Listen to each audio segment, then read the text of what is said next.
TV सत्यमेव व्रतम। गुलाबी रंगाच्या सुटकेसमध्ये आढळला महिलेचा मृतदेह। कर्जत पुणे रेल्वे मार्गालगत एका अज्ञात महिलेचा मृतदेह आढळल्याने एकच खळबळ उडाली।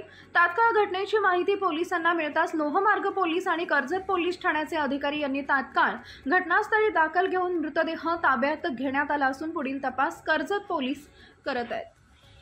काल दिनांक 16 तारखेला 16/4/25 रोजी 10 वाजता दरम्यान लोहमार्ग रेल्वे पोलीस स्टेशनकडे लोणावळाकडे एक महिला कर्मचारी आहे चव्हाण हवालदार चव्हाण म्हणून त्यांना अशी माहिती मिळाली की मुंबई पुणे जाणाऱ्या ट्रॅकवर कर्जतनंतर स्टेशन ठाकूरवाडी या ठिकाणी पोल नंबर 118 112 व 116 ठिकाणी एक सुटकेस पडली असून त्यामधून एक हात बाहेर पडलेला आहे।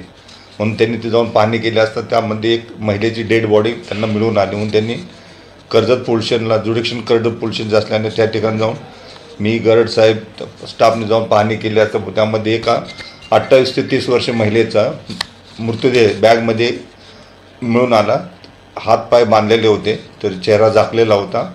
त्यामध्ये अन्न गळा रशीने नायलॉन रशीने हे ट्रँग्युलेशन होतं म्हणजे फाशी गळा दाबलेला होता पण त्याचा खून केलेला होता। ते डेड बॉडी मिळून आले। त्याच्या अनुषंगाने कर्जत पोलीस स्टेशनला गुन्हा दाखल करण्यात आलेला आहे 103(1) प्रमाणे आणि गुन्ह्याचा तपास चालू आहे।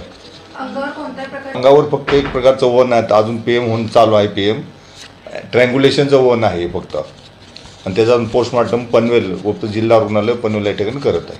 आत्ताचे आम्ही त्या ठिकाणी कर्जत रेल्वे स्टेशनवर माहिती घेतलेली आहे। त्या काल रात्री किती ट्रेन्स पुण्याकडे गेल्या कर्जतवरून त्या ट्रेनची सर्व माहिती घेऊन आम्ही त्याप्रमाणे आता 3 टीम तयार केलेल्या आहेत आणि त्याप्रमाणे आम्ही ते CCTV फुटेजच्या आधारे आपण महिलेचं आयडेंटिफिकेशन करत आहे। आतापर्यंत आम्हाला प्राप्त झाले पण Byculla police station Sinhagad police station Pune इथून विचारणा झालेल्या आहेत कारण त्यांच्याकडे मिसिंग दाखल आहेत।